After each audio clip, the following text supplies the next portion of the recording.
Yeah, what's up guys, welcome back to the channel, and today I'm going to show you how to avoid identity theft on Experian. Alright, so if you've been wondering how to avoid identity theft on Experian, this video is for you. It's going to be a really quick one. We're not going to waste any time at all, just a short guide on how to get this done. So let's not waste any more time and get straight into it.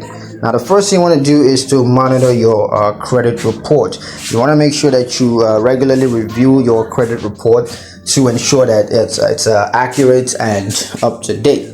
Also, you want to use a strong password. So you want to make sure that your password is strong and unique for all of your online accounts. That way it's going to make it a lot more secure.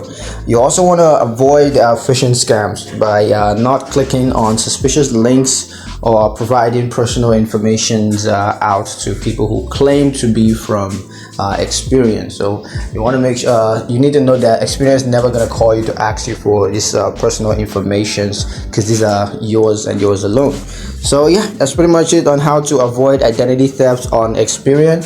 I hope you guys liked the video. Hope you found the information useful enough. If you did, like the video, comment down below, let me know what you thought. Share the video with your friends and subscribe to the channel if you haven't done that already, and I'll see you guys in the next one.